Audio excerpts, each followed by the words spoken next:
কোথাও তাপমাত্রার ঊর্ধ্বমুখী পারদ, কোথাও অব্যাহত হিটওয়েভের মাঝে দাবানল খরা, আবার কোথাও ভারী বৃষ্টিতে বন্যা ভূমিধসের ঘটনায় প্রাণহানি। কয়েক মাস ধরে এসব প্রাকৃতিক দুর্যোগের ঘটনা প্রায়ই নিয়মিত ঠাঁই পাচ্ছে সংবাদের শিরোনামে। আর প্রতিবারই কাঠগড়ায় দাঁড় করানো হচ্ছে প্রশান্ত মহাসাগরে দানাবাঁধা জলবায়ুগত পরিস্থিতি এল নিনোকে। তবে সব প্রাকৃতিক দুর্যোগের জন্য এটি দায়ী না হলেও এর প্রভাবে ভারতে স্বাভাবিকের চেয়ে কম বৃষ্টিপাত ও আটলান্টিক মহাসাগরে হারিকেন সৃষ্টির তীব্রতা কমে আসার প্রমাণ পাওয়া গেছে।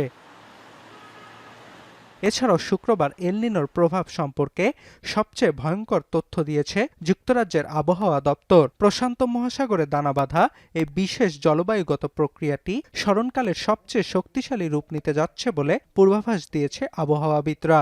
72 ঘন্টা ময়েশ্চার লক সমৃদ্ধ লিলি হুইপড শিয়া মিস্টিক গ্লোয়িং বডি ওয়াশ। শিয়া বাটারের গুডনেস স্কিন রিপেয়ার করে রাখে সফট ও গ্লোয়িং, ছড়িয়ে দেয় লং লাস্টিং ফ্রেগন্যান্স। এর প্রভাবে 2027 সাল ইতিহাসের সবচেয়ে উষ্ণতম বছর হতে পারে বলেও পূর্বাভাস দেয়া হয়েছে। পাশাপাশি আবহাওয়া দপ্তর জানিয়েছে উত্তর গোলার্ধে শরৎ ও শীতকাল আসার সঙ্গে সঙ্গে যুক্তরাজ্য সহ উত্তর পশ্চিম ইউরোপে আরো আর্দ্র ও ঝোড়ো পরিস্থিতি সৃষ্টি হবে।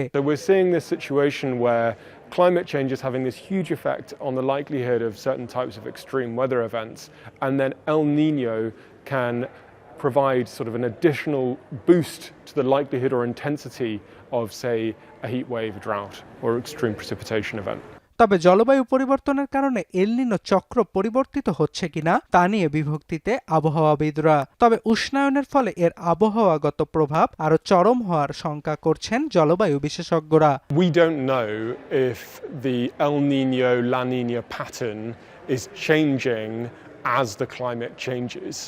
What we do know is that if an El Nino event occurs, climate change means the weather patterns that we'd normally have seen in an El Nino have become more extreme in many cases for hot extremes, for extreme rainfalls, for droughts. এদিকে অব্যাহত খরার কারণে পানির স্তর নেমে যাওয়ার শঙ্কায় September থেকে পানামা খালে দৈনিক জাহাজ চলাচল সীমিত করার সিদ্ধান্ত নিয়েছে কর্তৃপক্ষ। নতুন পদক্ষেপের অংশ হিসেবে বিশ্ব বাণিজ্য পরিবহনের এই গুরুত্বপূর্ণ রুটটিতে আগামী 4 সেপ্টেম্বর থেকে দৈনিক 34টি জাহাজ চলাচল করবে। অর্ণব প্রসাদ, এখন বিশ্ব।